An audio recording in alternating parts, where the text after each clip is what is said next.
বাংলাদেশের ক্রিকেট ইতিহাসের অন্যতম সফল এবং জনপ্রিয় অলরাউন্ডার সাকিব আল হাসান দীর্ঘ প্রায় ২ বছর ধরে দেশের বাইরে অবস্থান করছেন। আওয়ামী লীগ সরকারের আমলে সংসদ সদস্য নির্বাচিত হওয়া এই ক্রিকেট তারকা ২০২৪ সালের ৫ই আগস্ট আওয়ামী লীগ সরকারের পতনের পর থেকেই আর বাংলাদেশে ফিরতে পারেননি। গত কয়েক মাস ধরে দেশের রাজনৈতিক অঙ্গনে বিএনপি ক্ষমতায় আসার পর সাকিব আল হাসানের দেশে ফেরা এবং বাংলাদেশ জাতীয় ক্রিকেট দলের হয়ে খেলার বিষয়টি নানাভাবে আলোচনায় উঠে এসেছিল।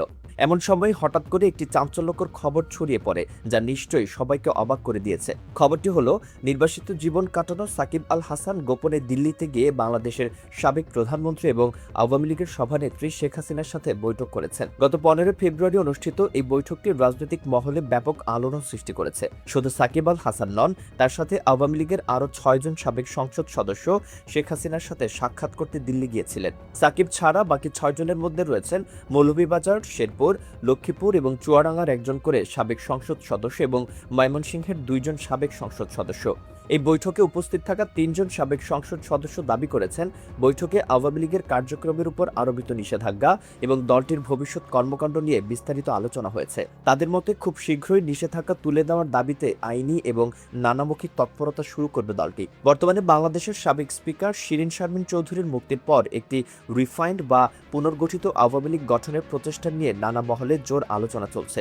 এরই মধ্যে শেখ হাসিনা সাকিব আল হাসান সহ ৭ সাবেক এমপিকে দিল্লিতে ডেকে নিয়ে বৈঠক করলে এটি নিশ্চিতভাবে একটি বড় বার্তা বহন করছে। বৈঠকে উপস্থিত কয়েকজন নেতা জানিয়েছেন, আওয়ামী লীগ রিফাইন্ড বা পরিবর্তিত হবে মানে দলটিতে বড় ধরনের রদবদল আসতে যাচ্ছে। তবে তারা ধারণা করছেন, এই পরিবর্তন শেখ হাসিনার নেতৃত্বেই হবে। বৈঠকে তারা এমনটাই আভাস পেয়েছেন বলে জানিয়েছেন। অন্যদিকে দিল্লির পররাষ্ট্র মন্ত্রণালয় সূত্রে জানা গেছে, দিল্লিতে বাংলাদেশের পররাষ্ট্রমন্ত্রী খলিলুর রহমানের বৈঠকের সূত্র ধরে বেশ কয়েকটি গুরুত্বপূর্ণ ইস্যু নিয়ে ভারত ও বাংলাদেশের শীর্ষ পর্যায়ে আগামী মাসের প্রথম দিকে একটি উচ্চ পর্যায়ের বৈঠক অনুষ্ঠিত হতে যাচ্ছে। সেই বৈঠকে পানি, সীমান্ত এবং বাণিজ্য সমস্যার পাশাপাশি শেখ হাসিনা ও আওয়ামী লীগ ইস্যুটিও আলোচনায় উঠে আসবে বলে মনে করা হচ্ছে। শীঘ্রই এমন একটি বৈঠক হতে যাচ্ছে বলে ১৬ এপ্রিল দিল্লিতে ভারতের পররাষ্ট্র মন্ত্রণালয়ের নিয়মিত সংবাদ সম্মেলনে মুখপাত্র রণধীর জয়সওয়াল ইঙ্গিত দিয়েছেন।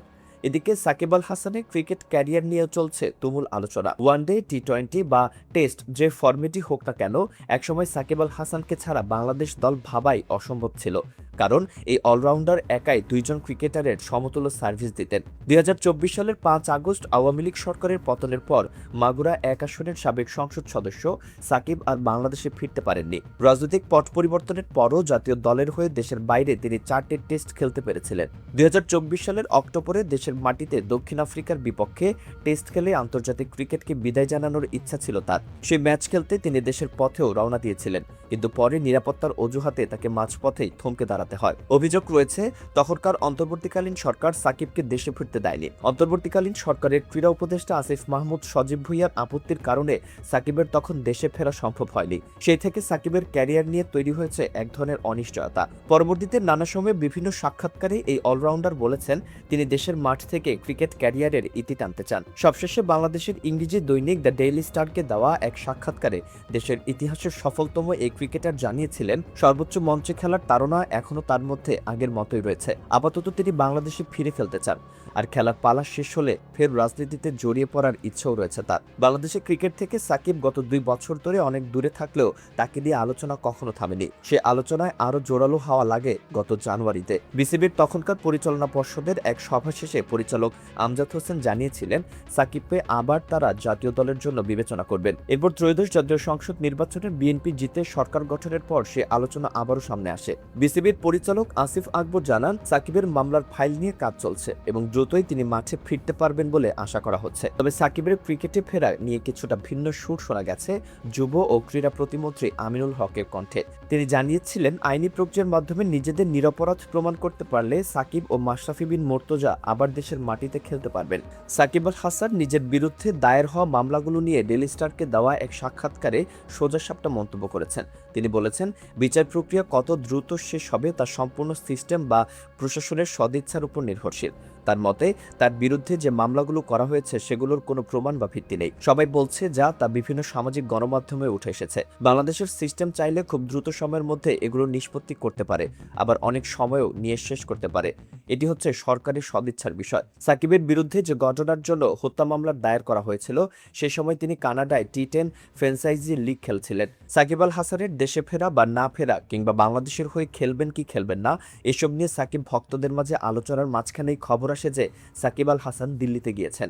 সেখানে তিনি দিল্লিতে অবস্থানরত বাংলাদেশের সাবেক প্রধানমন্ত্রী এবং আওয়ামী লীগের সভানেত্রী শেখ হাসিনার সাথে দেখা করেছেন। গত 15 ফেব্রুয়ারি এই বৈঠকটি অনুষ্ঠিত হয়। সাকিব আল হাসানের সাথে আওয়ামী লীগের আরো 6 জন সাবেক সংসদ সদস্য দিল্লিতে গিয়েছিলেন। এই 6 জন সাবেক সংসদ সদস্য বর্তমানে কলকাতায় অবস্থান করছেন। তারা হলেন মৌলভীবাজার 2 আসনের সাবেক এমপি ও আওয়ামী লীগের সাংগঠনিক সম্পাদক শফিউল আলম চৌধুরী নাদিল, ময়মনসিংহ 2 আসনের সাবেক সংসদ সদস্য এবং সাবেক গৃহায়ন ও গণপূর্ত প্রতিমন্ত্রী শরীফ আহমেদ, ময়মনসিংহ 10 গফরগাঁও আসনের সাবেক এমপি ফাহমিদা বাবেল, শেরপুর সদর আসনের সাবেক এমপি সানোয়ার হোসেন সানু, লক্ষ্মীপুর 2 আসনের সাবেক এমপি অ্যাডভোকেট নুরুদ্দিন চৌধুরী নয়ন এবং চুয়াডাঙ্গা 2 আসনের সাবেক এমপি আলী আজগর টগর। আওয়ামী লীগের একাধিক সূত্র জানাচ্ছে শেখ হাসিনা গত 2 বছর ধরে দিল্লিতে দলীয় নেতাদের ডেকে নিয়ে বিভিন্ন সময় বৈঠক করছেন। মোটামুটি নিয়মিত এক ধরনের বৈঠক হয় এবং সেসব বৈঠকে তিনি বিভিন্ন দিক নির্দেশনা দিয়ে থাকেন। তবে এবারের বৈঠকটি এমন এক সময় হলো যখন কয়েকদিন আগে বাংলাদেশের জাতীয় সংসদে আওয়ামী লীগের কার্যক্রম নিষিদ্ধ করার জন্য অন্তর্বর্তীকালীন সরকারের জারি করা আদেশটি আইন হিসেবে পাশ হয়েছে। আবার একই সময় বাংলাদেশের জাতীয় সংসদের সাবেক স্পিকার শিরিন শারমিন চৌধুরীকে গ্রেফতার দেখিয়ে 6 দিনের মধ্যে জামিন দেওয়ার ঘটনাও ঘটেছে। এরপর থেকে বাংলাদেশের নানা মহলে আলোচনা শুরু হয়ে যায়। শিরিন শারমিনকে সামনে রেখে একটি রিফাইন বা পরিশীলিত আওয়ামী লীগ গঠনের চেষ্টা শুরু হতে পারে।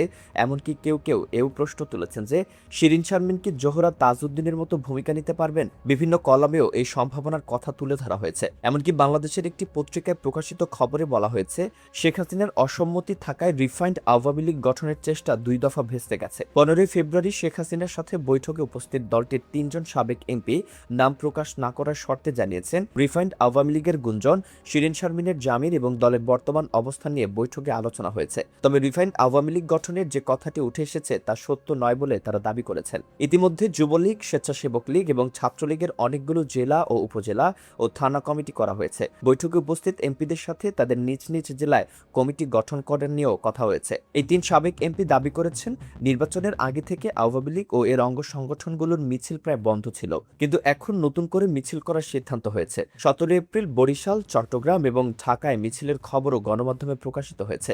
বৈঠকে উপস্থিত 3 এমপি বলেছেন তাদেরকে জানানো হয়েছে যে আওয়ামী লীগ ও অঙ্গ সংগঠনগুলোর রিফাইন বা পুনর্গঠন এরই মধ্যে শুরু হয়ে গেছে। তবে সেটি এখন যেভাবে শেখ হাসিনার নির্দেশ চলছে ঠিক সেভাবেই আওয়ামী লীগের কমিটিও পুনর্গঠন হবে বলে তারা দাবি করেছেন। সেক্ষেত্রে রিফাইন্ড আওয়ামী লীগের যে আলোচনা শোনা যাচ্ছে তা ঠিক নয় বলে তারা জোর দিয়েছেন। এর মধ্যে বাংলাদেশের পররাষ্ট্রমন্ত্রী খলিলুর রহমান এবং প্রধানমন্ত্রী তারেক রহমানের পররাষ্ট্র উপদেষ্টা হুমায়ুন কবির ভারতে যাওয়ার পথে ভারত সফর করেছেন। ভারতের পররাষ্ট্র মন্ত্রণালয়ের পক্ষ থেকে ঠিক কোন বিষয় নিয়ে এই সফরে আলোচনা হয়েছে তা জানানো হয়নি। তবে বাংলাদেশের পররাষ্ট্র মন্ত্রণালয়ের পক্ষ থেকে এই 2 দিনের সফরে গঙ্গাপানি চুক্তি, জ্বালানি সহায়তা সহ নানা ইস্যু নিয়ে আলোচনা হয়েছে বলে জানা গেছে। ইউক্রেন যুদ্ধ শুরুর পর থেকে বাংলাদেশ ভারতের কাছ থেকে শেখ হাসিনার আমলে বসানো পাইপলাইন দিয়ে ডিজেল চেয়ে আসছে। সব মিলিয়ে গত মার্চ থেকে এপ্রিলের 14 তারিখ পর্যন্ত ভারতের নোমালীগড় থেকে পার্বতীপুর রেলহেড জেটিপিতে সর্বমোট 300 মেট্রিক টন ডিজেল এসেছে। সবশেষ গত 14 এপ্রিল ভারতের নোমালীগড় থেকে এই পাইপলাইনের মাধ্যমে 8000 metric ton diesel Parbatipur rail ডিপোতে এসেছে।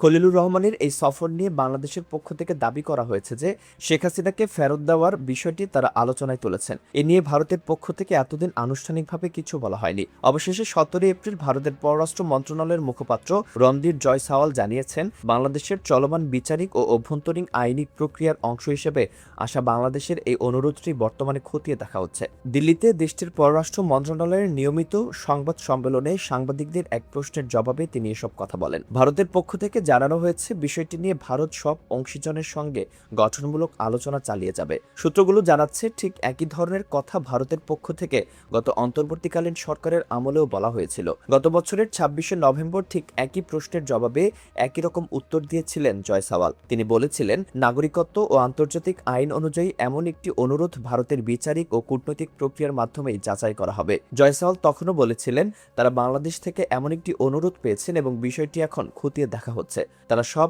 স্টেক হোল্ডারদের সঙ্গে গঠনমূলক আলোচনায় অংশ নেবেন। দিল্লির একাধিক সূত্র মনে করিয়ে দিচ্ছে, শেখ হাসিনার প্রত্যাবর্তনের ইস্যুটির চেয়ে ভারতের কাছে বেশি গুরুত্বপূর্ণ হল আওয়ামী লীগের কার্যক্রমের উপর নিষেধাজ্ঞার ইস্যুটি। 16 এপ্রিলের ব্রিফিংয়ে রণধীর জয়ছাওয়াল সেই ইঙ্গিতই দিয়েছেন। তিনি বলেছেন, ভারত বাংলাদেশের সমস্ত ঘটনাপ্রবাহ খুব নিবিড়ভাবে পর্যবেক্ষণ করছে। তিনি বাংলাদেশের বর্তমান সরকারের সঙ্গে গঠনমূলকভাবে কাজ করার এবং দ্বিপাক্ষিক সম্পর্ককে আরও শক্তিশালী করার ইচ্ছার কথা পুনর্ব্যক্ত করেছেন। জয়সাওয়াল আশা প্রকাশ করেছেন যে উভয় পক্ষের বিস্তারিত মতামত ও অবস্থান জানতে শীঘ্রই একটি আনুষ্ঠানিক বৈঠক অনুষ্ঠিত হবে। সূত্রগুলো আরও জানাচ্ছে, ভারতের পররাষ্ট্র এস জয়শঙ্করের সাথে বাংলাদেশের পররাষ্ট্রমন্ত্রী খলিলুর রহমানের বৈঠকের পরের দিনই আওয়ামী লীগের কার্যক্রম নিষিদ্ধের আইনটি বাংলাদেশের সংসদে পাশ হয়। প্রশ্ন উঠেছে, অন্তর্বর্তীকালীন সরকারের আমলে যখন আওয়ামী লীগের কার্যক্রম নিষিদ্ধ করা হয়েছিল, তখন ভারত প্রথম দেশ হিসেবে যারা আনুষ্ঠানিকভাবে এর বিরোধিতা করে প্রতিক্রিয়া জানিয়েছিল। তাহলে এবার কেন ভারত চুপ রয়েছে? সূত্রগুলো বলছে, পশ্চিমবঙ্গের বিধানসভা নির্বাচনে ভোট গ্রহণ অনুষ্ঠিত হবে 23 ও 29 এপ্রিল। এরপর মে মাসের শুরুর দিকে ভারত ও বাংলাদেশের শীর্ষ পর্যায়ের বৈঠক অনুষ্ঠিত হতে পারে। সেই বৈঠকেই ভারতের পক্ষ থেকে এসব বিষয়ে বিস্তারিত জানানো হতে পারে।